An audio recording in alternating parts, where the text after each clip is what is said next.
বেঙ্গলাইজ.com ওয়েবসাইটে ইন্টারভিউ সেশনে তোমাকে স্বাগত। Thank you.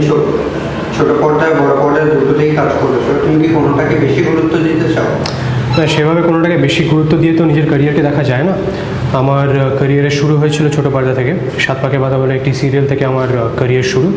সেটাতে লিড করতাম। সিরিয়ালটা বাই গডস গ্রেস বেশ পপুলার ছিল। তো লোকে আমাকে চেনা শুরু করেছিল সাত পাকে বাঁধা থেকে, যার জন্য সাত পাকে বাঁধার অবভিয়াসলি একটা খুব ইম্পর্ট্যান্ট জায়গা রয়ে গেছে আমার লাইফে।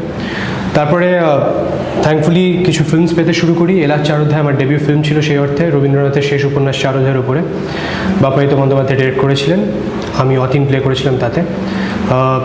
The film was very highly appreciated all over.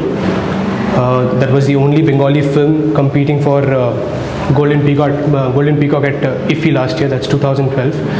তো সেভাবে দেখতে গেলে আমার জীবনে ছোটো পর্দার আর বড় পর্দার দুটোরই কন্ট্রিবিউশন খুব সিমিলার। চার অধ্যায়ের দৌলতে তারপরে আমি বেশ আরও অনেক কটা ছবি করেছি। এলাচ চার অধ্যায় ছাড়া বেডরুম করেছিলাম, মৈনাক ভৌমিক ডিরেক্ট করেছিল সেটা। আমি আর আমার গার্লফ্রেন্ডস আবার মৈনাক ভৌমিক ডিরেক্ট করেছে। দেবারতী গুপ্তর হইচই, এসকের মিস্টেক। আর তাছাড়া নেক্সট যে দুটো ছবি রিলিজ হতে চলেছে, প্রথমটি অঞ্জন দাসের ডিরেক্ট করা, ছবিটার নাম অজানা বাতাস। তারপরেরটা সৌরভ দে বলে একজন প্রথমবার ডিরেক্ট করেছেন, তার ছবিটার নাম ক্যাকটাস।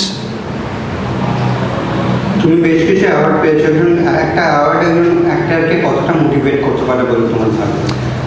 অ্যাওয়ার্ড অবশ্যই একজন অভিনেতাকে মোটিভেট করে না বলবো না, বাট সে অ্যাওয়ার্ড যতক্ষণ না আরও বেশি ভালো কাজে পরিণত হচ্ছে ততক্ষণ সে অ্যাওয়ার্ডটার কোনো মানে কোনো অভিনেতার জীবনে আছে বলে আমার মনে হয় না।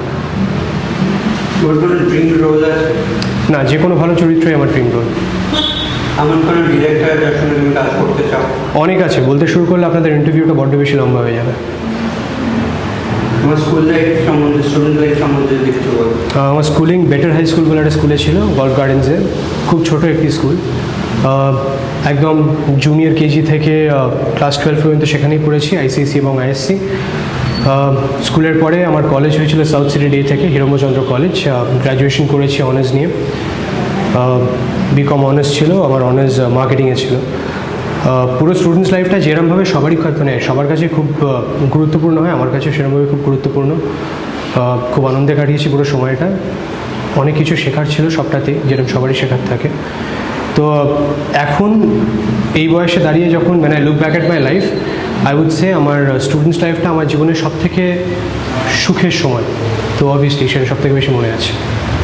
তুমি যদি অ্যাক্টর না হতে তাহলে কি করতে? ভেবে দেখিনি, চাকরি করতাম হয়তো।